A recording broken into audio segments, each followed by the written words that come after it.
தந்தி தொலைக்காட்சி நேயர்களுக்கு வணக்கம். நல்லதை சொல்வோம், நல்லதை செய்வோம், நல்லதே நடக்கும். ஒரு வாழ்க்கையில் நல்லது நடக்க வேண்டும் என்று சொன்னால் நல்லதை சொல்ல வேண்டும், நல்லதை செய்ய வேண்டும். அந்த அடிப்படையில் இன்றைக்கு 18/11/2016 வெள்ளிக்கிழமை திருவாதிரை நட்சத்திரம் காலை 11:30 வரை, பிறகு புனர்பூசம் நட்சத்திரம்.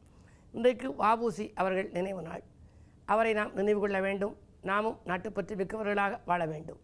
இன்றைக்கு நான் உங்களுக்கு சொல்ல இருக்கிற நல்ல கருத்து, குளிர்ச்சி தருகின்ற சந்திரனை பற்றிய தகவல். ஒரு பாடல் உண்டு. நவகிரகங்களுக்கெல்லாம் நல்ல பாடல்கள் முற்காலத்திலேயெல்லாம் எழுதி வைத்திருக்கிறார்கள். இப்பொழுதும் பாடல்கள் வந்து கொண்டிருக்கின்றன. சந்திரன் குளிர்ச்சி மிக்கவராம், தானியம் நெல்லாம், அம்பிகையை சிந்தையில் நிறுத்தி வழிபட்டால் சிறப்புகளெல்லாம் வந்தடையும். 10 வருடம் பலன் தருவார், பகை கிரகம் சனி ராகு கேது. முத்து அணிவது யோகம்தான், முழுமதி நிலவு திங்கள் என்பார். சந்திரன் எடுத்துக்கிட்டால் அது குளிர்ச்சி தரக்கூடிய ஒரு கிரகம். தானியம் அதற்கு நெல். சந்திரதேசம் நடந்தால் நெல் தானியத்தை தானமாக கொடுத்தால் நல்லது.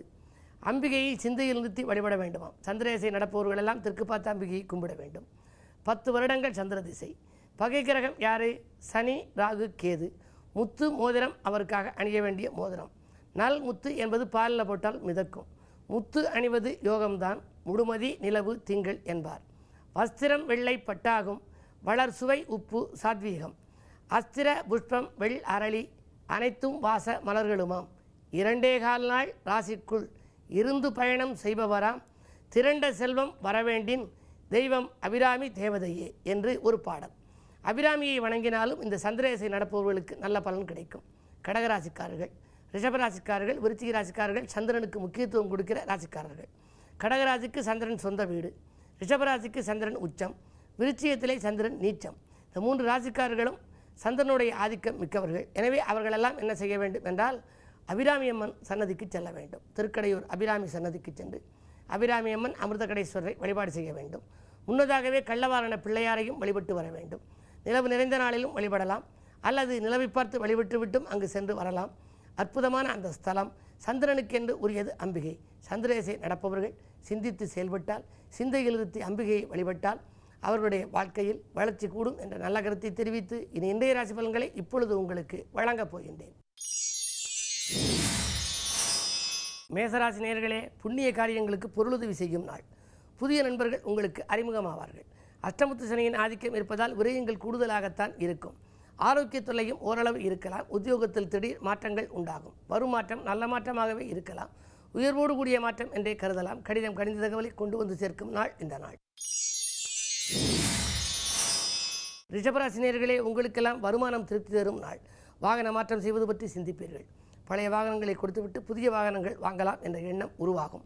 அது மட்டுமல்ல, இன்றைக்கு உங்கள் ராஜநாதன் சுக்கிரன் அஷ்டமத்தில் இருப்பதால் மறைந்த சுக்கிரன் உங்களுக்கு நிறைந்த அளவுக்கு பொருள் வளத்தை கொடுக்கப் போகின்றார். பழைய வாக்கியங்கள் வசூலாகும், பொருளாதார நிலை உயரும். வீடு கட்டும் முயற்சி அல்லது வாங்கும் முயற்சியில் இருந்த தடைகள் விலகும். மிதுனராசி நேயர்களே, சந்திரபலம் நன்றாக இருக்கிறது. அதிகாலையிலேயே வரும் அலைபேசி வழி தகவல் மகிழ்ச்சியை தரும். அக்கறை காட்டாத செயல் கூட உங்களுக்கு ஆதாயங்கள் கிடைக்கலாம்.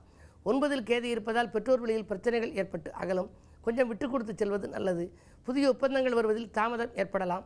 என்ன இருந்தாலும் இன்றைக்கு வெள்ளிக்கிழமை என்பதால் ஆலய வழிபாடு ஆனந்தம் வழங்கும்.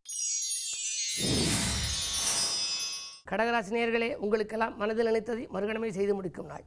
இன்றைக்கு மாற்றுக்கருத்துறையோர் மனம் மாறுவர். கூட்டு முயற்சிகளிலே வெற்றி கிடைக்கும். பொதுநல ஈடுபாடு அதிகரிக்கும். அரசியல்வாதிகளாலும் உங்களுக்கு நன்மைகள் கிடைக்கப் போகின்றது. சுப செலவுகள் கூடும் நாள் இந்த நாள். சிம்மராசினியர்களே, ஜென்மத்திலே ராகு. எனவே பதவியில் உள்ளவர்களால் உதவி கிடைக்கும் நாள். பக்கபலமாக இருப்பவர்கள் உங்களுக்கு உதவிக்கரம் நீட்டுவார்கள். பண தேவைகள் உடனுக்குடன் பூர்த்தியாகும். புதிய பங்குதாரர்கள் வந்திணைந்து பொருளாதாரத்தை பெருக்கிக் கொடுக்க முன் வருவார்கள். அதிகாலையிலேயே அலைபேசி வழியில் வரும் தகவல் அனுகூலமானதாக இருக்கும். கன்னிராசினியர்களே, உங்களுக்கு யோகங்கள் வந்து சேர யோசித்து செயல்பட வேண்டிய நாள். இன்றைக்கு தேக ஆரோக்கியத்தில் அக்கறை காட்டுவது நல்லது. தெளிந்த சிந்தனையோடு செயல்படுவதும் நல்லது. உத்தியோக மாற்றங்கள் ஒரு சிலருக்கு உறுதியாகலாம். விஐபிக்களை பகித்துக் கொள்ளாமல் பார்த்துக் கொள்ளுங்கள். அதுதான் உங்களுக்கு முன்னேற்றத்திற்கு வித்திடும். துலாம் ராசி நேயர்களே, உங்களுக்கெல்லாம் இன்றைக்கு மாற்றுக்கருத்துறையோர் மனம் மாறும் நாள். மகிழ்ச்சி பயணம் உங்களுக்கு மாலை நேரத்தில் உண்டு. சொத்துக்கள் வாங்க விற்க உகந்த நாளாக இந்த நாள் இருக்கிறது. லாபஸ்தானத்திலே ராகு இருப்பதால் பண தேவைகள் உடனுக்குடன் பூர்த்தியாகும். திடீர் பயணங்கள் தித்திக்கவும் வைக்கும், திகைக்கவும் வைக்கும். வரவேண்டிய வாக்கில் கூட வசூலாகலாம். உறவினர்கள் ஆதரவோடு ஒரு நல்ல காரியத்தை செய்து முடிப்பிக்கப் போகின்றீர்கள். அது மட்டுமல்ல, இல்லத்திலே நீண்ட நாட்களாக நடைபெறாத சுபகாரியங்கள் இப்பொழுது நடைபெறுவதற்கான வழி பிறக்கப் போகிறது. விருச்சிக ராசி நேயர்களே, உங்களுக்கு சந்திராஷ்டமம்.